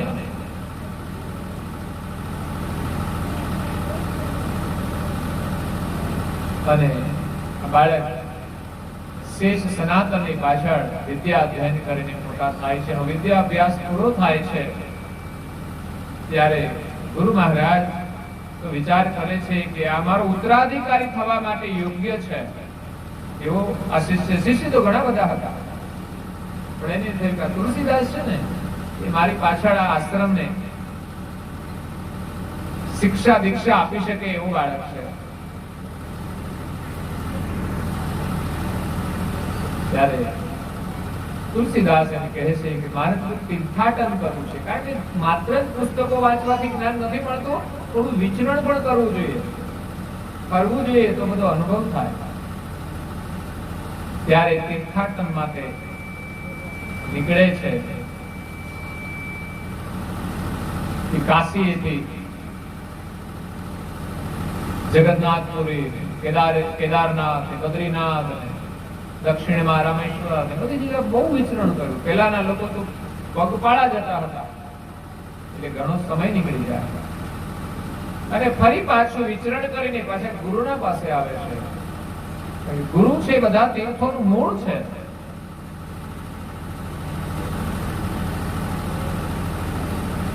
પણ દુઃખની વાત એ હતી કે જયારે તુલસીદાસ આશ્રમ આવે છે ને ત્યારે ગુરુ તો દેવલોક થઈ ગયા. એટલે બહુ જ દુઃખ થયું. એને એમ લાગ્યું કે મારા જીવનનો સહારો છૂટી ગયો છે. જન્મતાની સાથે માતાએ છોડ્યો, 5 વર્ષની ઉંમરે દાસીએ છોડ્યો, અને જ્યારે નરહરિદાસ મળ્યા એમણે એને સનાતનના શરણમાં મૂક્યો. પણ સનાતન જ્યારે દેવલોક થઈ જાય છે ત્યારે એને દુઃખનો કોઈ પાર નથી રહેતો. એના જીવનમાં દુઃખનો પહાડ તૂટી પડે છે. એને એમ થયું કે હવે મારું કોઈ જ નથી, એવો એને અનુભવ થાય છે. પછી એને જેને સંસ્કાર આપ્યા અને જેને સનાતનના શરણમાં મૂક્યો છે એમની પાસે જાઓ. ત્યાંથી નીકળી જાય છે. એ ત્યાં આવે છે ત્યારે ખબર પડે છે કે એ પણ દેવલોક થઈ ગયા છે. પછી હવે એના માટે કોઈ આધાર ના રહ્યો. અને નરહરિદાસે તો એટલા માટે જ એમને શિક્ષા દીક્ષા આપવા માટે સનાતનજી પાસે મૂક્યા કે બસ ભવિષ્યમાં આને તમે રાખજો. પણ ભાઈ કોને ક્યારે જવાનું શું ખબર પડે. જીવનનો કોઈ ભરોસો નથી, ક્ષણ ભંગુર છે. એટલે ભલે સંસારનું કર્તવ્ય હોય, આપણે કામ કરીએ બધું, પણ ભગવાનનું નામ લેવાનું ભૂલાવવું ના જોઈએ. કારણ કે ખાસ તો જન્મ આપણે ભગવત સ્મરણ માટે જ મળ્યો છે. તો સ્મરણ પણ કરવું જોઈએ, સમય મળે તો સેવા કરવી જોઈએ. જેવું આવડે એવું બસ ભગવાનનું નામ માત્ર ભાવથી જ લેવાનું છે. એમાં કોઈ વિદ્વત્તાની જરૂર નથી, કોઈ ભણતરની જરૂર નથી. માત્ર ભગવાનનો મહિમા જાણી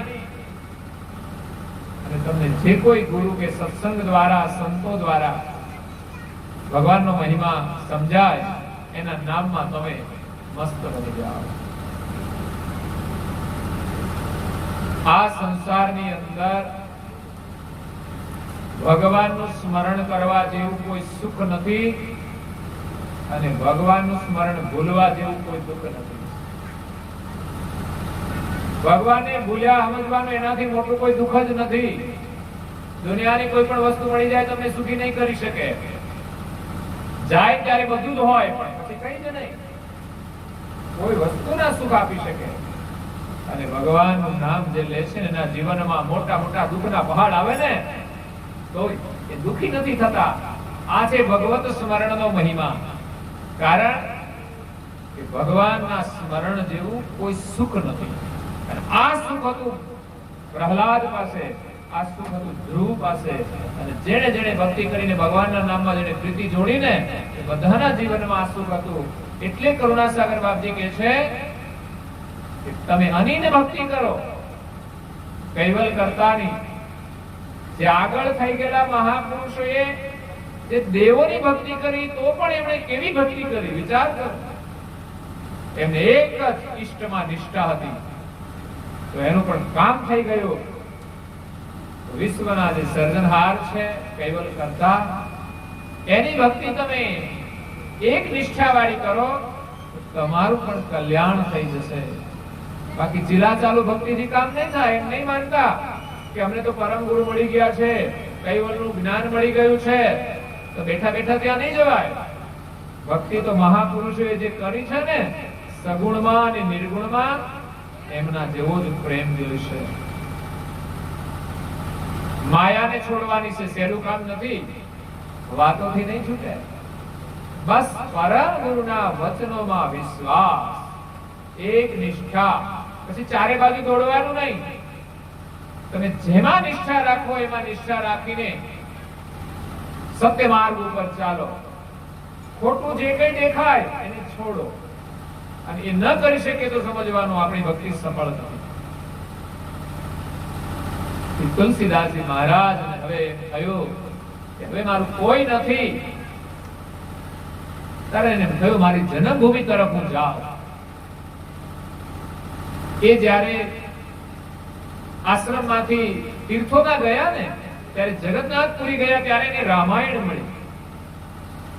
આમ તો રામાયણનો અધ્યયન એમણે આશ્રમમાં પણ કર્યો, પણ અલગ અલગ જગ્યાએથી અલગ અલગ રામાયણો મળે તો એમણે લઈને એનું અધ્યયન કર્યું. બસ એને તો રામના ગુણગાન ગાવામાં જ પ્રીતિ હતી. એમણે શાસ્ત્રોનું અધ્યયન તો કર્યું હતું, એટલે સારી રીતે કથા કરી શકતા હતા. ભક્તિ કરવા માટે અધ્યયનની જરૂર નથી, પણ કથા કરવી હોય તો અભ્યાસ કરવો પડે. એટલે તુલસીદાસ મહારાજ તો શાસ્ત્રોનું અધ્યયન કરી અને બધાની અંદર સાર રૂપે રામના ગુણગાન ગાતા હતા. એ પોતાની જન્મભૂમિ રાજાપુરમાં આવે છે, પરંતુ એનો તો જન્મ થતા જ તો નીકળી ગયા હતા. એને તો કોઈ ઓળખતું જ નતું કે આ કોણ છે, કે આ રામબોલા છે, એ જ આ મોટા થઈને આવ્યા છે. પણ ગામમાં જઈને પૂછે છે, એના પિતાનું નામ આપે છે કે આ છે ગામમાં. પણ ભાઈ એ પણ પિતા પણ એમના પુત્રના વિયોગમાં દુઃખી થઈને જતા રહ્યા. એને તો પછી ઘણો પસ્તાવો થયો. એમણે બાળકની શોધ કરી, એ બહુ જ ફર્યા તીર્થોમાં કે મારો બાળક તીર્થોમાં ગયો છે, પણ ક્યાંય એનો પત્તો લાગ્યો. કારણ કે હાથમાંથી જયારે કિંમતી વસ્તુ જતી રહે પછી મળવી મુશ્કેલ છે. માનવ દેહ પણ આવો કિંમતી મળ્યો છે, જો હાથમાંથી છૂટી જશે ને અને 84 માં જીવ જશે ને પછી મળવો મુશ્કેલ છે. જ્યારે પણ જે સુંદર યોગ મળે એ આપણું અહોભાગ્ય છે, બાકી લાભ ગયા પછી ફરી અવસર મળતો નથી. તો અહીંયા પરમ ગુરુ ભક્તિનો મહિમા સમજાવે છે ત્યારે સંતોના નામનું સ્મરણ કરે છે કે એમણે કેવી ભક્તિ કરી, એનો પ્રેમ કેવો હતો, એમના અભ્યાસ કરવામાં કેવું મન હતું, ભગવાનમાં કેટલો વિશ્વાસ હતો. તો આપણે તો નવરા હોઈએ તો પણ આપણને વ્યસન યાદ આવે છે. ભગવાનનું નામ લ્યો તો વ્યસનની તો જરૂર જ નહીં પડે સાહેબ. બે વસ્તુ છે, એક બાજુ ભગવાનનું નામ છે ને બીજી બાજુ પડીકીઓના નામ છે. કયું નામ તમને ગમે છે? તમે કહો મિરાજ લાવજો, પણ નિરાશ થશે. એક કે અમારે જી ખાવી છે, જી પેલા જી આવતી, અત્યારે આવે છે કે નહીં ખબર નહીં. મેં કહ્યું જી ખાવા કરતા ઘી ખાવ ને. માણેકચંદ ખાનારા તો મને લાગે છે કે મૂર્ખચંદ છે. માણેકચંદ જેને બનાવીને જેને નામ આપ્યું એ તો ધનવાન થઈ ગયા. ઘણી વાર એવું સાંભળવા મળે છે કે બનાવનારા છે એ નથી ખાતા, એનો માલિક નહીં ખાતો હોય, પણ માણેકચંદ આપણને મૂર્ખચંદ બનાવી દે છે. યાદ રાખવા. તો આવી તો બહુ જાતની પડી કે નવી નવી નીકળ્યા કરે પાછી દર વર્ષે. તો પેલા ખાવા વાળાને થાય કે નવી આવી છે ને જોવા તે કેવી છે. ઘણા લોકો તો હોલસેલ ના વેપારી બધું જ ખાય, ઘણા લોકોને જે અનુકૂળ આવે એ ખાય.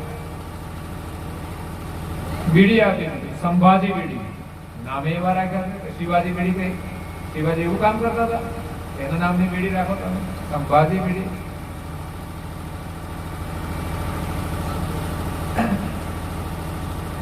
તો અહીંયા તુલસીદાસના જીવનમાં બહુ જ વિકટ સમસ્યાઓ આવે છે, છતાં આપણે ભક્તિ છોડતા નથી.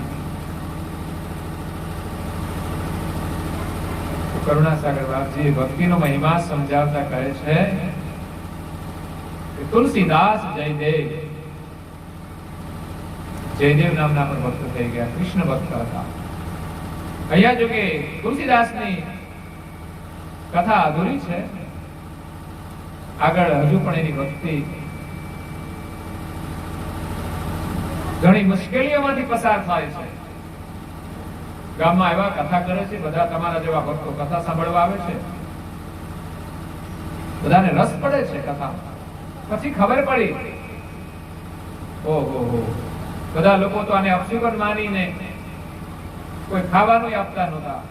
એની જગ્યાએ બાળકો કેટલો વિદ્વાન ને કલ્યાણકારી છે. એમાં બાજુના ગામમાંથી એક બ્રાહ્મણ આવે છે. જો કે તુલસીદાસનું શરીર પણ બ્રાહ્મણ કુળનું હતું. આત્મારામ દુબે ના પિતાનું નામ હતું, માતાનું નામ ઉલસી હતું. તો બાજુના ગામમાંથી એક સત્સંગી આવે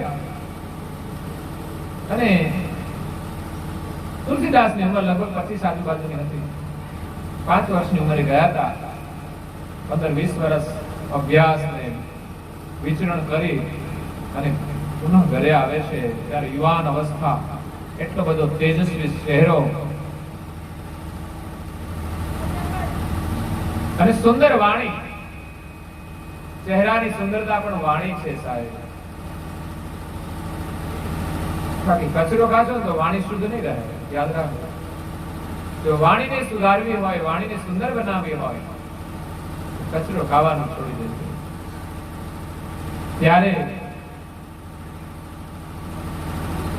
તુલસીદાસ નું જીવન જોઈને ભાઈ એનાથી ખુશ થઈ જાય છે. એમને ઘરે એક દીકરી છે યુવાન. એમણે મનથી નક્કી કર્યું કે મારી દીકરીની છે ને આ તુલસીદાસ સાથે પરણાવી છે. દીકરીનું નામ રત્નાવલી હતું. એમના પિતા રજૂઆત કરે છે કે મારી દીકરીનો હાથ તમે ગ્રહણ કરો. પણ તુલસીદાસના મનમાં તો કોઈ લગ્ન કરવાની ઈચ્છા જ નહોતી. એને કોઈ વિચાર પણ નહોતો. એ તો રામકથામાં મગ્ન હતા બસ. એટલે પેલા તો ના પાડે છે મારે લગ્ન નથી કરવા.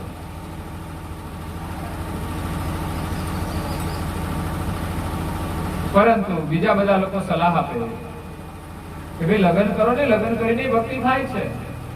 વળી આગળ જતા લગ્ન ના કર્યા, વળી મન ભટકી ગયું તો બાબાના 2 બગડશે. એના કરતા સંસારમાં રહો. અને આ તમારી ક્યાં ઈચ્છા છે? આ તો સામેથી આવ્યું છે માગું, કુદરતનું વિધાન હશે. એની સાથે તમારે કઈ લેણા દેવી હશે. પેલા લોકોનામાં દુરાગ્રહ પણ નહોતો. કઈ વાંધો નહીં, ચાલો ભગવાનને જેવું મંજૂર હશે. અને એને ભય લાગ્યો થોડો, કઈ આગળ જતા કઈ મુશ્કેલી આવે તો તકલીફ થાય, તો પછી આપણે તો કઈ નહીં કરી શકીએ. આ બાજુ બ્રાહ્મણ પાછો એટલો અડગ ટેક લઈને બેઠેલો કે તમે મારી દીકરીનો હાથ નહીં લો તો હું અન્ન જળ લઈશ. એમે એને કહ્યું કે હવે હું નહીં લઉં તો મારે તો આ બ્રાહ્મણ મરી જશે તો મને લાગશે પાપ. હા પાડી દીધી. કાલો ભગવાનની એવી ઈચ્છા હશે તો આ બ્રાહ્મણે ટેક લીધી છે. ત્યારે રત્નાવલી સાથે તુલસીદાસજીના લગ્ન થાય છે. અને તુલસીદાસજીને તો બહુ જ પ્રેમ હતો. કારણ કે જે કામ કરવાનું પ્રેમથી જ કરવાનું. એમણે અધ્યયન કર્યું તો પણ પ્રેમથી કર્યું, રામ કથા કરે તો પણ પ્રેમથી, અને લગ્ન કર્યા તો પણ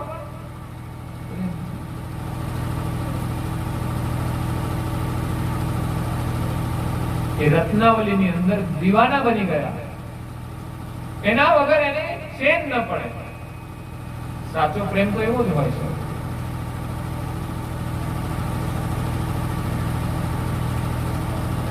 તો એક વાર કઈ કામ અર્થે તુલસીદાસજી બહાર જવાનું થાય છે.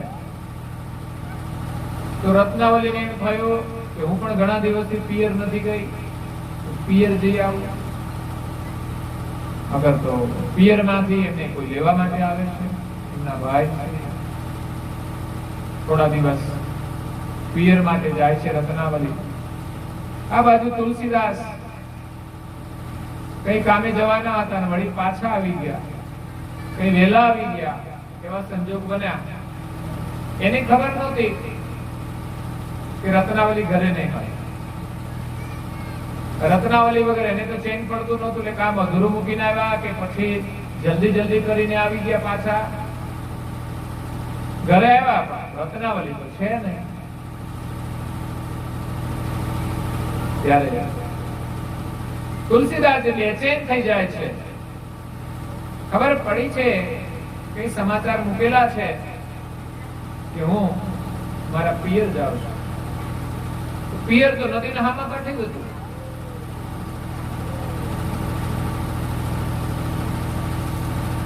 યમુના નદી હતી ત્યાં, એના સામે કિનારે એનું પિયર હતું. ચોમાસાનો સમય અને વરસાદ વરસે છે, શ્રાવણ મહિનો, અને પાણી પણ ચારે બાજુ ભરેલા હતા. પણ તુલસીદાસજીની બેચેની એવી હતી ને કે ગમે તે પરિસ્થિતિ હોય તો પણ એને મળવા માટે જાય છે. અને આપણે તો મંદિરે જવું હોય કે ભજન કરવા જવું હોય ને વરસાદ આવતો કે આજે રજા, આપણી ભક્તિ આવી હોય. આજે આજે ભજન બંધ રાખીએ કેમ વરસાદ આવે છે, કેમ જવું? આપણા કારણો આવા હોય છે. પણ જેને ખરેખર પ્રેમ હોય ને, જેમાં એને કઈ પણ વિપરીત પરિસ્થિતિ હોય તો પણ રોકાતા નથી. અને આપણે રોકાઈએ ક્યાં? તો કે ભક્તિ કરવાની હોય ને એમાં રોકાય, પણ સામાજિક પ્રસંગ હોય તો જઈ આવીએ ગમે તેમ કરી. ત્યાં તો આજે જવું જ પડશે, બેસવાનું છે એટલે.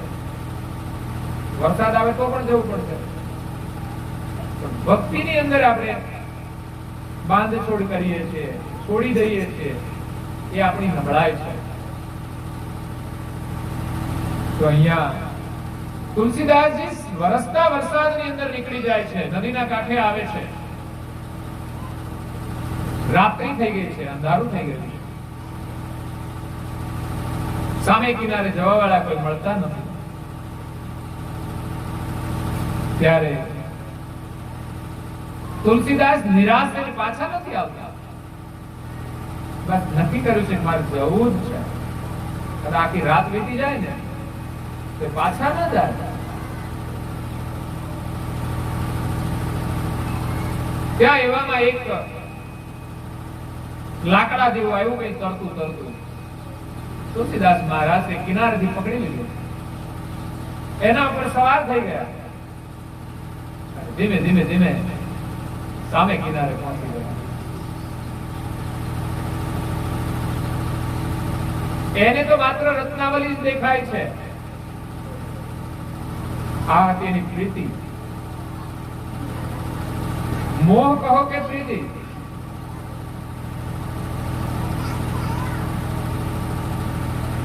સામે કિનારે ગયા. રાત્રિનો સમય હતો, બધા ઊંઘી ગયા હતા. ડિસ્ટર્બ કેમ કરવું? રાતના આવ્યા હોય તો પાછું ડિસ્ટર્બ કરે તો બધાને ખબર પડે તો એ ખરાબ દેખાય કે આ જમાઈ રાજા કેવા, જમરાજા જેવા લાગે છે.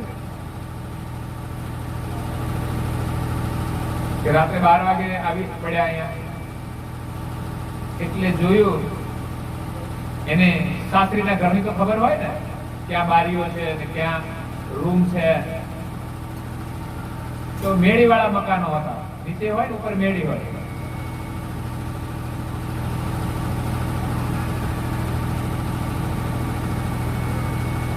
તો પાછળની બારી હતી, તો મેળી ઉપર ચડવા માટે નીકળ્યા. જોયું એમને, એને આશા દેખાય, ઓહો અમારી પત્નીને ખબર પડી લાગે છે, ઉપરથી કઈક એમને દોરડું લટકાડી દીધું. તુલસીદાસ તો એટલા બધા પ્રેમમાં પાગલ હતા કે એમણે થોડા ઉપર ચડી અને દોરડું પકડી અને બારી એથી અંદર પ્રવેશ કર્યો. એને એ ભાનના રહ્યું કે પકડ્યું એ શું હતું.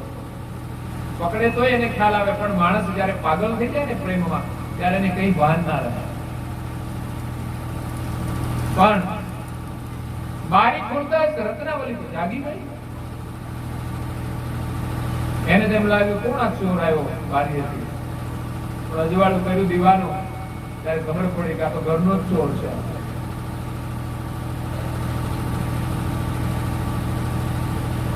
ત્યારે રત્નાવલીને તુલસીદાસની ઓળખ થઈ કે આ મારા રૂપની પાછળ કેટલા પાગલ છે, મારા શરીર પાછળ કેટલા પાગલ છે.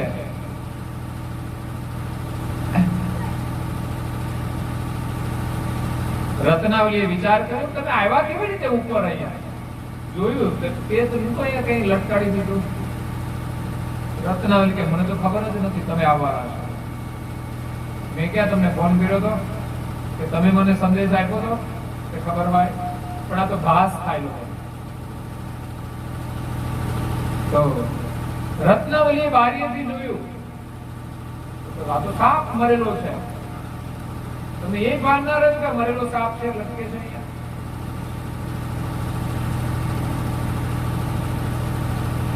પછી કહે છે કે આટલો બધો વરસાદ, યમુના નદીની અંદર આટલું બધું પાણી, તમે કેમ આવ્યા?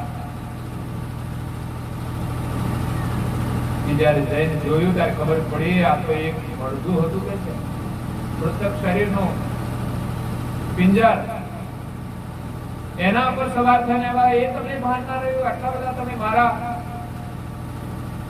શરીર અને રૂપની પાછળ પાગલ થયા છો. ત્યારે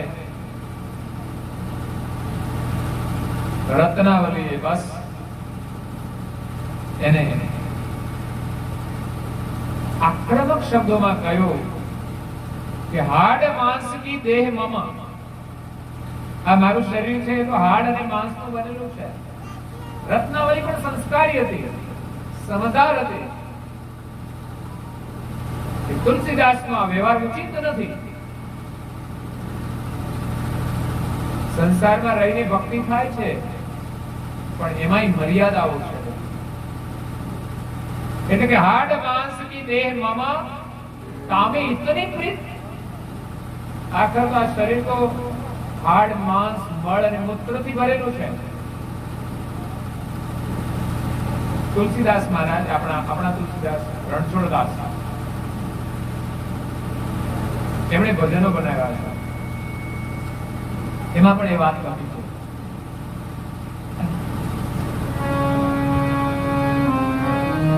દેવો ભવાટવીમાં ભાન ભૂલેલા મૂર્ખ મુસાફી છે તો રે.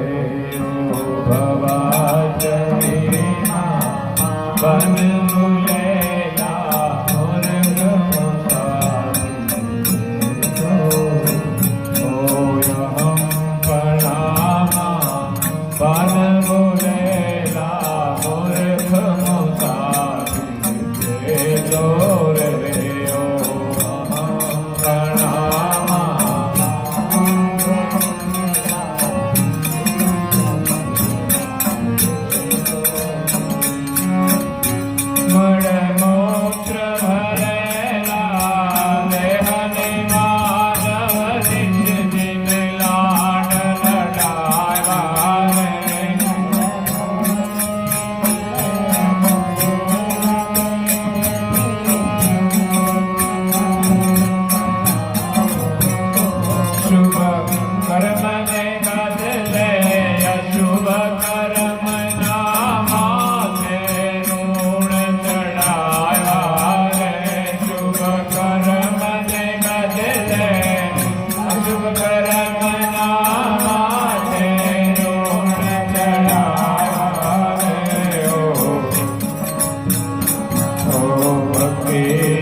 મળમૂત્ર ભરેલા દેહને માનવ નિષ્દિન લાડ લડાવ્યા રે. માણસ પોતાનું જીવન આ શરીરના ભોગના સુખની પાછળ જ ગુમાવી દે છે. આ શરીર છે, શરીરના પ્રમાણે એને બસ સારું ખવડાવવું જોઈએ, પણ કચરો ખવડાવીને બગાડે છે, અને છતાંય પાછો એમાં મોહ રાખે છે. આ શરીરમાં મોહ જેવું વાસ્તવિક નથી, પરંતુ માયાનું જે આકર્ષણ છે ને, માયાનો જે પડદો છે ને, હટવો બહુ મુશ્કેલ છે. શરીરનું આકર્ષણ, બહારથી દેખાતું સુંદર શરીર, એનો મોહ છોડવો બહુ મુશ્કેલ કામ છે. સદગુરુની કૃપા થાય અને ભગવાનમાં આપણી પ્રીતિ થાય ને, ભક્તિમાં, તો છૂટાય. બાકી આપણી જાતે તો છૂટવું મુશ્કેલ છે. મોટા મોટા જ્ઞાની પુરુષો પણ આ શરીરનો મોહ નથી છોડી શક્યા. સદગુરુની કૃપા જેના ઉપર થઈને જેમને એક નિષ્ઠાવાળી ભક્તિ કરીને એ શરીરને ભૂલી ગયા છે, એનો મોહ છૂટી ગયો છે. એટલે મળમૂત્ર ભરેલા દેહને માનવ નિષદિન લાડ લડાવ્યા. શુભ કર્મ કરવાને બદલે અશુભ કર્મના માથે ઋણ ચડાવ્યા. આ શરીર મળ્યું છે તો સારા કામ કરવા જોઈએ. સારા કામ કરવામાં શું તકલીફ પડે? તાકાત તો બંનેમાં ખર્ચાવાની છે. અશુભમાં વધારે ખર્ચાતી હશે. ઢાળ ચડવાનો હોય તો ડબલ પેટ્રોલ જોઈએ, એમ ખોટા કામ કરવામાં ડબલ તાકાત જોઈએ. અને સારું કામ કરો ને તો ઢાળ ઉતરવા જેવું છે સાહેબ. એમાં તો તમે ખાલી છૂટી મૂકી દો ને ગાડી તો ચાલી જશે. તો ભક્તિ અને મુક્તિનો માર્ગ ભૂલેલા જીવોને ચેતાવે છે. એમ અહીંયા રત્નાવલી કહે છે કે હાડ માંસ કી દેહ મમા કામે ઇતની પ્રીત. સદગુરુ आदि जो राम से हो तो अवश्य मिटे भवभेद. આનાથી અડધી પ્રીતિ પણ જો રામમાં લગાવી દેશો ને તો ભવનો ભય મટી જશે. अवश्य अवश्य मिटे भवभेद. इनसे आदि जो राम से हो, રામમાં લગાડી દો તો કામ થઈ જાય. પણ તુલસીદાસ ની અંદર તો પ્રેમ જ હતો. એને ચોટ લાગી તો પણ લાગી ગઈ. સાચો પ્રેમ છે ને, પ્રેમ જેમાં હોય ને, ખોટા માર્ગે વળે તો ખોટા માર્ગે પૂરો લાગી જાય છે, અને પાછો વળી જાય ને અને સાચા માર્ગે જોડાઈ જાય તો એમાં એનો પ્રેમ પૂરો લાગી જાય છે. એ જ ક્ષણે તુલસીદાસ સાસરીમાંથી નીકળી ગયા, ઘરે આવે છે અને લાગી ગયું કે બસ હવે તો મારું મન હું રામમાં લગાડીશ, અને ઘર છોડીને નીકળી જાય છે. એવો વૈરાગ આવી જાય છે, એવો મોહ હતો પત્નીનો, અને પત્નીના શબ્દોએ એને એવું તીર માર્યું કે એને બરાબર હૃદયની અંદર લાગ્યું. એવી દાંટ લગાવી કે પત્નીના શબ્દ સાંભળી તુલસીદાસ જાગી ગયા. પત્નીએ એમને ધર્મનો માર્ગ બતાવી દીધો. એટલે પત્નીનું માનવું એમ કે છે, તુલસીદાસે માન્યો એમ તમારે પણ ઘરમાં કહે ને કે મસાલા છોડી દો તો માનવાનો. ઘર છોડી તો નહીં જાઓ તમે, કારણ કે મસાલા ના છોડે એનાથી ઘર છૂટે કોઈ દિવસ? એ ક્યાંય ના ચાલે. એટલે પત્નીનો ઉપદેશ લઈને એનો જ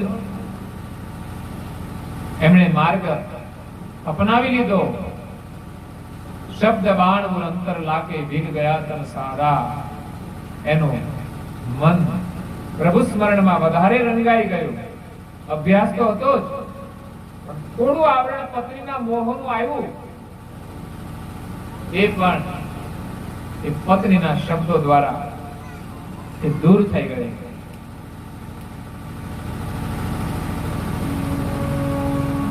એટલે સંસારનો જે મોહ છે છોડીને આપણે ભક્તિ કરવાની છે. એવું નથી કે તુલસીદાસે કર્યું એવું આપણે અનુકરણ કરવું, પણ બોધ માત્ર લેવાનો છે કે સંસારમાં ક્યાંય આપણું મન બંધાય નહીં, અને સંસારમાં રહીએ તો પણ ભગવત નામમાં જ આપણી પ્રીતિ રહે. પછી કોઈ અવરોધ કરે તો પણ એ ભગવત નામ છોડવું જોઈએ. પૂજ્ય શ્રી અચરતબાની અંદર પ્રીતિ હતી પરમ ગુરુમાં. એમને નિયમ લીધો કે મારે પરમ ગુરુના દર્શન કર્યા વિના અન્નજળ નહીં લેવો. દર્શન કર્યા પછી જ પાણી પીવાનું અને પછી જમવાનું. અવરોધ આવ્યો પણ એને નિયમ ના છોડ્યો. એમનો સાચો પ્રેમ. સમાજના લોકોએ, જ્ઞાતિના લોકોએ એને રૂમમાં પૂરી દીધા તો પણ એમને ના કહ્યું કે ના હવે હું નહીં જાઓ, કારણ કે એનો તો નિયમ હતો કે જ્યાં સુધી દર્શન ન થાય ને ત્યાં સુધી અન્નજળ નહીં લઉં. તો પછી એની જવાબદારી કોની બની જાય? એ તો પરમ ગુરુની બની જાય સાહેબ. જે ભક્તોએ નિયમ પાળ્યા છે, પ્રેમ જોડ્યો છો ને, એના દરેકના કામ એમણે કર્યા છે. હરિને ભજતા હજુ કોઈની લાજ જતી નથી જાણી, જેની સુરતા સાંભળ્યા ને સાર વધે વેદ વાણી રે. આ વેદોનું વચન છે કે જેમણે જેમણે ભક્તિ કરી છે ને, એની લાજ ને મર્યાદા ભગવાને રાખી છે. જ્યારે એવા સંજોગો આવે ત્યારે આવીને ઉભા રહ્યા છે. એનું નામ છે વિશ્વાસ. ભક્તિ છે વિશ્વાસની રે ભાઈ, કરજો સંતની સેવા રે. સંતની સેવા જે કોઈ કરશે, એના દર્શન દુર્લભ દેવ રે. જાગજો નર ચેતજો આસેલી સતીના પુકાર રે. ભજનમાં ભરપૂર રહેજો, એ ભજનમાં ભીના ભીના થઈ રહેજો. આ સતનામ તણો આધાર રે. સતારશાની આ રચના છે. અદભુત ઉપદેશો સમાયેલા છે. કદાચ સાંભળતા સાંભળતા આપણને પણ લાભ થઈ જાય. એટલે આપણે દેશની અંદર હજુ બધા લોકો ભજન પ્રેમી છે. તમે જુઓ તો સાઉન્ડ વાળા કાર્યક્રમ હોય તો ભજન મૂકે તો આપણે આનંદ આવે. ભજનો વાગતા હોય છે અને લોકો પણ ભજન કરતા હોય છે, જેને જેવું આવડતું હોય એ પ્રમાણે. પણ મહત્વ છે ભાવનાનું, કે ભાષા અલગ હોય, રાગ પણ બધાના અલગ અલગ હોય. પણ અમારા બાળકો સરસ સંગીત વગાડે એ પણ એક સારું છે કે તમને આ સંગીતની સાથે ક્યાંક ભજન સાંભળવાનો લાભ મળી જાય છે. તમારું સંગીત પણ સફળ થઈ જાય છે. બાકી લોકોને એમ થાય કે તબલા વગાડી શું કરવાનું, અત્યારની નવી પેઢીને આવડે નહીં તબલા વગાડવા. પણ એ તબલાનો જે લાભ છે ને, એ ફરી માનવનો જન્મ આપી શકે છે. બાકી તમારું હાઈફાઈ જીવન હશે, બરબાદ પણ થઈ શકે છે. એટલે આ તબલા માત્ર તબલા નથી, એની સાથે તો ભજનનો સંબંધ જોડાયેલો છે. અને એમાં જો લાભ મળી જાય ક્યાંય પણ થોડો ઘણો, એ જીવનની બહુ મોટી સફળતા છે. આજે કૈવલધામવાસી કલ્યાણસિંહની પાવન સ્મૃતિમાં સુપુત્ર શ્રી મુકેશભાઈ સપરિવારની હાર્દિક ભાવનાથી સદગતાત્માની શ્રદ્ધાંજલિ રૂપે આજના સત્સંગનું આયોજન કર્યું. ખરેખર પરિવારને ધન્ય છે, એમના માતા પિતાને પણ ધન્ય છે કે બાળકોને એવા સંસ્કાર આપ્યા છે.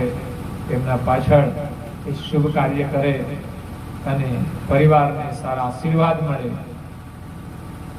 તો એ માતા પિતાનું જીવન પણ સાર્થક છે કે એમની પાછળ એમણે આવું સત્સંગનું આત્મકલ્યાણનું શુભ કાર્ય કર્યું છે. એ સદગત આત્માને શાંતિ મળે છે. અને સાથે સાથે અહીંયા પરમ ગુરુની સ્થાપના છે, એનું પૂજન છે, એમના સેવા છે. સાથે સાથે એમની આરતી થશે અને એમના વચનામૃત આપણે સાંભળ્યા છે. તો એમના આશીર્વાદથી પરિવારને પણ હંમેશા એમની કૃપા એમના પરિવારમાં વરસતી રહેશે. એમનો પરિવાર પણ સંસ્કાર સંપન્ન બની, શિક્ષણ સંપન્ન બની અને સુખી થશે. એવું આ મહાન કાર્ય છે.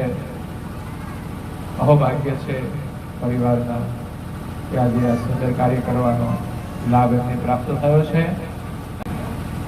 આવા કાર્યો કરવાની પ્રેરણા આપે કે જેથી એનું જીવન સફળ થાય. અંતમાં કરુણાસાગર મહારાજનો નિર્વાણ દિવસ પણ આ ભાદરવા મહિનાની અંદર આવે છે. એ નિર્વાણનો દિવસ છે. દરેક સદગત આત્માઓનું નિર્વાણ થાય, કલ્યાણ થાય, એ જ શુભકામના છે. ભાદરવા સુદ પૂર્ણિમા હોય છે અને શ્રાદ્ધ પક્ષ ચાલે છે. એટલે દરેક સદગત આત્માઓની બે તિથિ આવે. એક શ્રાદ્ધ પક્ષની અંદર એક તિથિ આપણે લોકો ઉજવતા હોય અને જે દિવસે ગયા હોય એ દિવસ પણ એમની તિથિ વર્ષમાં એકવાર આવતી હોય છે. એટલે આવા પ્રસંગે આપણે સદગત આત્માઓની પાછળ કઈ નહીં તો ઘરમાં ભજન ધૂન કીર્તન કરી પરિવાર સાથે રહીને પ્રાર્થનાઓ કરી અને આપણે સદગત આત્માને શ્રદ્ધાંજલિ આપવી જોઈએ અને પરમ ગુરુના આશીર્વાદ લેવા જોઈએ અને આપણા બાળકોને આશીર્વાદ આપવા જોઈએ. તો અહીંયા ઉપસ્થિત બધાને ખૂબ ખૂબ ધન્યવાદ. પરમ ગુરુના આપ સૌને ખૂબ આશીર્વાદ સાથે અહીંયા મારી વાણીને વિરામ આપું છું. અસ્તુ સત્ય વત્સારે.